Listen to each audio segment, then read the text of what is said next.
पूछते हैं व्यास जी, नवरात्रे तु संप्राप्ते किम कर्तव्य द्विजोत्तम। हे द्विजोत्तम, हे व्यास जी, आप हमें ये बताइए कि नवरात्र में व्रत कैसे करना चाहिए। कई लोगों को पता ही नहीं व्रत कैसे करें, उपवास कैसे करें। हे महाराज, विधानम विधिवत ब्रूहि, आप हमें नवरात्र का विधान विधिवत बताइए, जिससे हम भगवती को प्रसन्न कर सके, जिससे उस जगत जननी जगदम्बिका को हम प्राप्त कर सके। तो आप लोग नवरात्र का व्रत तो करते होंगे, हमारी माताएं बहुत करते हैं। नवरात्र में जो बहुत व्रत नहीं करते वो एक आध दिन तो सभी कर लेते हैं। अष्टमी को या प्रथमा को अथवा नवमी के दिन एक आध दिन सब व्रत करते हैं। भगवती के हमारे यहाँ 9 रूप हैं और 9 दिनों में भगवती के 9 रूपों की पूजा होती है। प्रथमं शैलपुत्रिश्च, द्वितीये तु ब्रह्मचारिणी, तृतीयश्चंद्रघंटेति कुष्मांडेति चतुर्थकं, पंचमं स्कंदमातेति, षष्ठं कात्यायनीति च, सप्तमं कालरात्रीति, महागौरीति चाष्टमं, नवमी सिद्धिदात्री च, नवदुर्गा प्रकृतिता। ये भगवती के 9 रूप हैं। और इन प्रथम दिन में प्रथम, द्वितीय में द्वितीय, इस प्रकार 9 दिनों में भगवती के 9 रूपों की पूजा होती है। भगवती के यहाँ 9 दिन की अनुष्ठान, भगवती के जो अनुष्ठान होते हैं वो 3 दिन, 5 दिन या 9 दिन के होते हैं। विशेष रूप से 9 दिन के माने गए।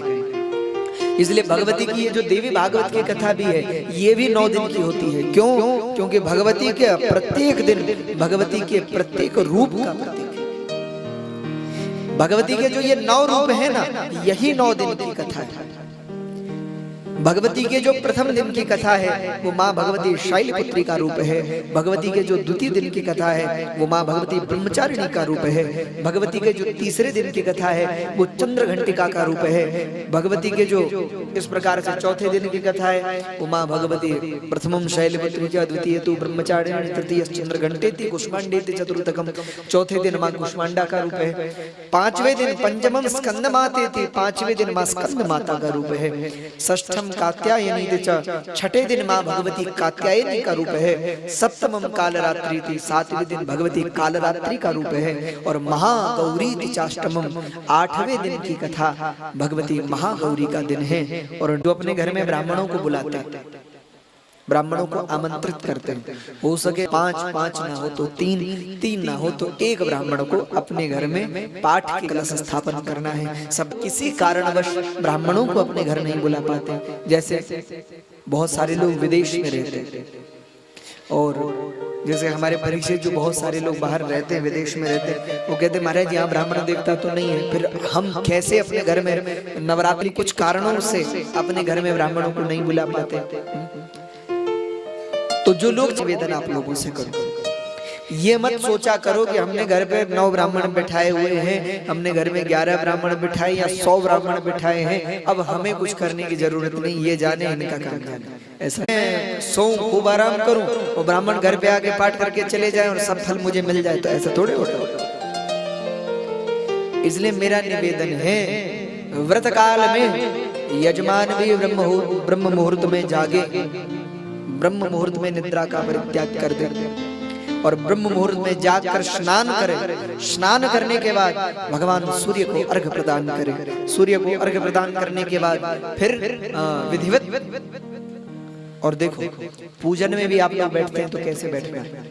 मेरा एक निवेदन है आप सब लोगों से, अब तो मंदिरों में भी बहुत अच्छा हो गया, नहीं तो बीच में बड़ी समस्या हो गई थी। लोग मंदिर में जा रहे थे कैसे भी वस्त्र पहनकर।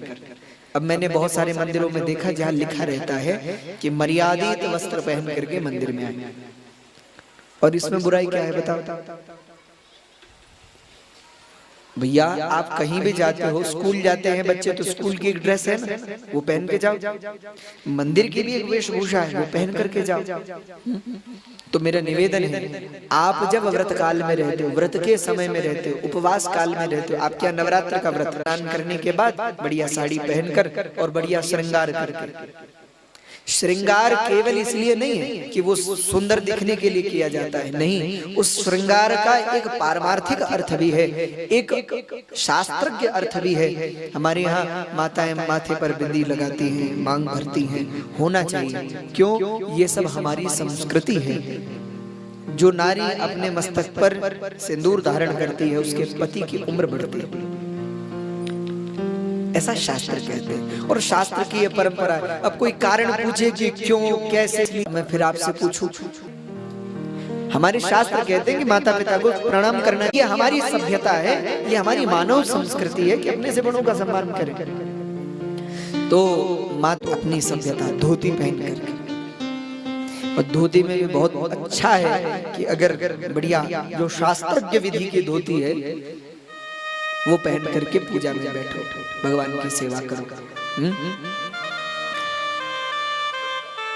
तो नवरात्र व्रत कैसे करना है इसके विषय में हम कुछ संक्षिप्त चर्चा करें, क्योंकि देवी भागवत में भगवान व्यास ने जन्मेजय को बताया है कि नवरात्र व्रत कैसे करना चाहिए। इन सब का आप और हम वर्णन सुनेंगे। तो जिनके घर पर ब्राह्मण देवता आते हैं उनके घर पर तो ब्राह्मण देवता विधि संपन्न करवा देते हैं। उनसे तो मेरा केवल यही निवेदन है कि आप लोग जितने देर ब्राह्मण लोग बैठते हैं उतनी देर पूजा में बैठो। जितनी देर ब्राह्मण देवता पाठ करते हैं आपको समझ ना आए कोई बात नहीं, माला लेकर के नवारण मंत्र का जप करो और वहीं ब्राह्मणों के पास बैठो, पाठ सुनो और जप करो। सुबह के समय ब्राह्मण देवता जब पूजा करवाते हैं तो उनके साथ बैठकर पूजा करो विधिवत रूप से, कम से कम नवरात्र काल। ऐसा केवल उसकी लगा उन पर लाल वस्त्र बिछा, भगवती को लाल वस्त्र बिछाया जाता है। तो लाल वस्त्र बिछा करके जो बीच वाली चौकी है उस पर अगर आपके घर में भगवती की कोई मूर्ति है तो मूर्ति स्थापित करो, आपकी कुल देवी की कोई मूर्ति है उसे स्थापित करो, अगर वो नहीं है तो बढ़िया सुंदर कलश स्थापित करो। आपके घर में तांबे का कलश होगा, तांबे का लोटा होगा, उसमें बढ़िया जल भर करके एक दिन पूर्व तो चौकी लगा दें। ये कार्य है नवरात्र के प्रथम दिन का। रात्रि में तो बढ़िया स्वच्छ सफाई कर दे, चौकी लगा दे, पूरी व्यवस्था बना दे, हाँ, जो अगले दिन समस्या ना हो। और अगले दिन नवरात्र के प्रथम दिन से तो अगर हो सके तो बिल्कुल निर्जल रहकर व्रत करो कि भाई 9 दिन निर्जल रहेंगे, लेकिन 9 दिन निर्जल रहना तो महाराज मृत्यु स्वीकार करने के बराबर है, सबके बस में तो है नहीं। तो कम से कम दिन में एक बार जल पी करके कि भाई हम दिन भर तो निर्जल रहेंगे और शाम के समय जब भगवती की आरती पूजा कर देंगे उसके बाद जल पिए। नहीं हो सकता, अगर निर्जल नहीं रह सकते तो महाराज जल पी करके व्रत करो कि हम केवल व्रत में जल ही पिएंगे, भोजन फलाहार कुछ नहीं, केवल जल पी करके व्रत करेंगे। फल इत्यादि लेकर के तब व्रत करो। और फलाहार भी न हो तो शाम को एक समय भोजन कर लो, दिन भर व्रत करो और शाम को भोजन करो, अथवा फिर दिन भर थोड़ा फलाहार लेकर व्रत कर लो और शाम के समय भोजन करके भगवती को भोग लगा करके पूजा करके सबसे पहले भगवती के पंचामृत से और भगवती को अर्पित किए हुए जो चूरमा प्रसाद है उससे व्रत खोलें, सबसे पहले उसे ग्रहण करें। ये नहीं कि जैसे पूजा निपटी तो सबसे पहले भोजन पर टूट पड़े। सबसे पहले भगवती का प्रसाद लेना चाहिए और प्रसाद लेने के बाद फिर भोजन को स्वीकार करना चाहिए। अच्छा, हमारे दिन में फलाहार भी कितना ले, तो ये नहीं कि हमारे फलाहार के नाम पे आजकल तो लोग फलाहार ही इतना कर लेते हैं महाराज। ऐसा फलाहार नहीं करना। फलाहार का मतलब क्या है कि एक फल ले लिया, थोड़ा दूध ले लिया, बस ये थोड़े की महाराज। आजकल तो मैंने देखा उतना लोग और दिनों में नहीं पाते जितना फलाहार के दिन पा लेते, फलाहार ज्यादा खा लेते। तो फलाहार का मतलब है फलाहार कम भोजन। तो प्रातः काल में अच्छा फलाहार भी भगवती की पूजा के बाद ही लेना चाहिए, सुबह की पूजा के बाद। जब सुबह पूजा पूरी हो जाए तब दिन में एक बार फलाहार लो और फिर सीधे रात्रि। और फलाहार में भी कम भोजन, कम फल इत्यादि लेकर के व्रत करना चाहिए। अच्छा, प्रातः काल के समय प्रथम दिन जिस दिन नवरात्र का हो, उस दिन बीच वाली चौकी पर भगवती की अगर मूर्ति है तो भगवती को बढ़िया स्नान कराएं। किस किस से? तो पंचामृत से स्नान कराएं। दूध, दही, घृत, मधु और शक्कर, इन 5 चीजों से अलग अलग भगवती का अभिषेक करें और एक बार फिर पंचामृत बनाकर भगवती को नहलाएं। और हर जैसे दूध आपने स्नान कराया उसके बाद शुद्ध जल से स्नान कराइए। तो इस प्रकार फिर आप दही से स्नान कराइए, फिर शुद्ध जल, फिर घृत से स्नान कराइए, फिर शुद्ध जल, फिर मधु से स्नान कराइए, फिर शुद्ध जल, फिर शक्कर से स्नान कराइए, फिर शुद्ध जल। आप चाहो तो और फलों के रस से भी भगवती का अभिषेक कर सकते हो। जैसे आप चाहो तो जो फलों का रस है, जैसे गन्ने का रस है, गन्ने के रस से भगवती का अभिषेक किया जाता है। जो लोग गन्ने के रस से भगवती का अभिषेक करते हैं उनके घर में दरिद्रता नहीं रही, धन लक्ष्मी की कृपा होती। तो इस प्रकार से भगवती का अभिषेक करें। साथ ही भगवती का अर्चन किससे करें? मान लीजिए आपने आधा स्नान भगवती का हो गया, अब भगवती का सहस्त्रार्चन करना है। सहस्त्रार्चन मतलब आप समझे, भगवती के जो 1000 नाम हैं उन नामों का पाठ भगवती के सामने करना है और कुछ चढ़ाना है। तो क्या करें? तो भगवती का अर्चन कुमकुम से करना चाहिए।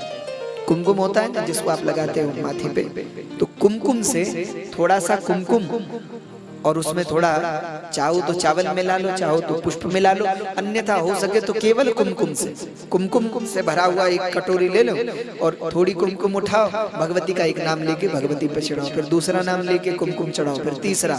इस प्रकार सहस्त्रार्चन कुमकुम से भगवती का करना चाहिए।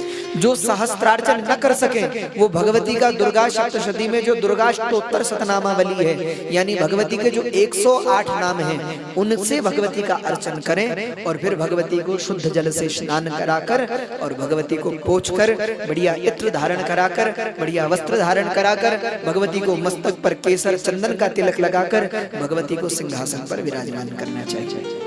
फिर भगवती के को गले में पुष्पमाला पहनाए, भगवती को पुष्प अर्पित करें, भगवती के दाहिनी ओर कलश स्थापन करें, कलश को स्थापित करें और उस कलश में आम के पत्ते और ऊपर जैसे आप ये लाए हैं ना कलश यात्रा में, उसमें बढ़िया आम के पत्ते और श्रीफल लगा करके बढ़िया चुन्नी में लपेटकर श्रीफल रखकर उस कलश के अंदर चांदी का एक सिक्का रखें।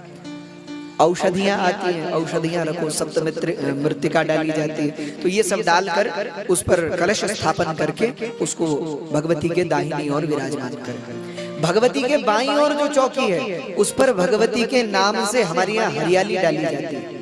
आपने देखा होगा भगवती का मुख्य प्रसाद हमारे यहाँ हरियाली माना जाता है। भगवती के सामने अगर आप लोग चाहो तो अखंड दीपक भगवती के प्रज्वलित करो जो 9 दिन तक जले, लेकिन प्रयास करना चाहिए फिर भगवती के सामने जल रहे दीपक वो बुझे नहीं, अखंड रूप से जले। तो भगवती के सामने अखंड दीपक प्रज्वलित करना चाहिए, अखंड दीपक प्रज्वलित। अच्छा, आरती कई लोग भगवती के करते हैं, हाँ बहुत ध्यान से सुनिएगा माता, आप लोग जब भगवती की आरती करें तो अखंड दिए साए उसी को भगवती के आगे घुमा देते हैं, तो उससे आरती नहीं करनी चाहिए। क्यों? क्योंकि जब आप आरती करोगे फिर उससे आरती लोगे तो आरती लेने के बाद आरती उच्छिष्ट हो जाती है, झूठी हो जाती है। जैसे हमारे आचार्य जी ने कल आप लोगों से निवेदन किया, माताओं आप लोग कई बार क्या करते हो, यहाँ आरती कर रहे हो कथा में और जैसे हमारी बारी पूरी हो गई अब दूसरे को दी तो तुरंत ले ली।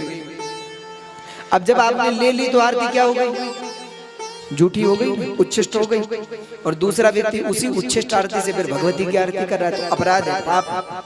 जब तक आरती पूर्ण न हो जाए तब तक आरती नहीं लेनी चाहिए। तो अखंड दिए से आरती न करें, अखंड दिया अलग जलाएं और आरती के लिए दिया द्वितीय में माँ ब्रह्मचारिणी, तृतीय में माँ भगवती चंद्रघंटा, चौथे दिन भगवती कुष्मांडा, पांचवें दिन माँ भगवती स्कंद माता, छठे दिन माँ कात्यायनी, सातवें दिन भगवती कालरात्रि और 8वें दिन भगवती महागौरी का पूजन करना चाहिए।